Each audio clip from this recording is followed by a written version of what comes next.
Series নির্ধারণী ম্যাচে West ইন্ডিজকে ১৭৯ রানে হারিয়েছে বাংলাদেশ। মিরপুর শেরেবাংলা স্টেডিয়াম থেকে আমাদের সাথে ম্যাচ জয়ের পরবর্তী বিষয় নিয়ে বিস্তারিত জানানোর জন্য যুক্ত হচ্ছেন সহকর্মী রেজাউল করিম। রেজা, আজকের ম্যাচে মিরপুরের পিচে বাংলাদেশি বোলারদের পারফরমেন্স কিভাবে মূল্যায়ন করবেন? একই সঙ্গে প্রথম দুই ম্যাচে লো স্কোরিং ম্যাচ হয়েছে, তবে আজকে বাংলাদেশের ব্যাটাররা দারুণ ব্যাটিং করেছেন। সব মিলিয়ে পারফরমেন্স কিভাবে মূল্যায়ন করছেন?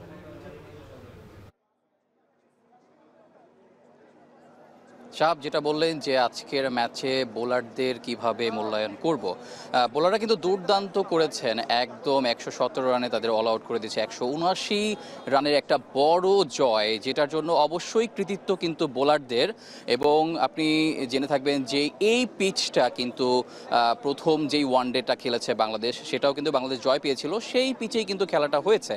তবে আজকের পিচটা একদম যখন থেকে খেলাটা শুরু হয় তখন কিন্তু পিচের আচরণটা একটু বদলে গিয়েছিল। অর্থাৎ স্পিনার দিয়ে আপনার ওয়েস্ট ইন্ডিজের ক্রিকেটাররা বা অধিনায়ক কিন্তু স্পিনার দিয়ে একটা আক্রমণ করার চেষ্টা করছিল, কিন্তু তারা কিন্তু সফলতা পায়নি। তবে দ্বিতীয় ইনিংসে যখন বাংলাদেশ বোলিং করতে নামে এবং আপনি দেখে থাকবেন যে দুর্দান্ত একটা ইনিংস খেলেছে আপনার সাইফ এবং সৌম্য, সেই ইনিংসের সুবাদে কিন্তু বাংলাদেশ এই পিচে, অন্তত এই কালো মাটির পিচ বা স্লো পিচ আপনি যেভাবেই বলেন না কেন, ভালো একটা স্কোর করেছে। ২৯৬ রান, যেখানে আপনি বলতে পারেন যে এখানে ২২০ বা ৩০ একটা ভালো স্কোর পিচ রিপোর্ট যেটা বলছিল।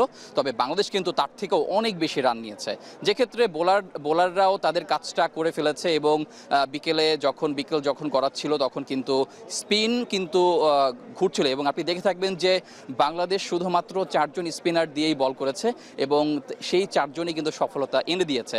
বিশেষ করে আপনি নাসুম আহমেদের কথা বলতে পারেন, রিশাদের কথা বলতে পারেন, তারা কিন্তু ৩টি করে উইকেট নিয়েছেন। এবং তানভীর, তিনিও কিন্তু 2টি উইকেট নিয়েছেন। শেষ দিকে এসে মিরাজও কিন্তু উইকেট তুলে নিয়েছেন, তিনিও 2টি উইকেট পেয়েছেন। অর্থাৎ 4 জন মিলে 10টি উইকেট কিন্তু নিজেদের ঝুলিতে পুরে নিয়েছেন। তো এইভাবে যদি আপনি ভালোভাবে বোলিং করতে পারেন, ঠিক আছে, যে পিচে অ্যাডভান্টেজটা বাংলাদেশ হয়তো বা নিয়েছে, আপনি সার্বিক বিবেচনায় আপনি বলতে পারেন। তবে এখানে কিন্তু বাংলাদেশ বোলিংটাও ভালো করেছে, আবার এই পিচে ব্যাটাররাও কিন্তু তাদের কাজটা ঠিকই করে দিয়েছে।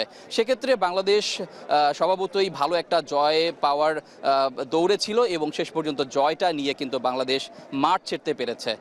সাহাব।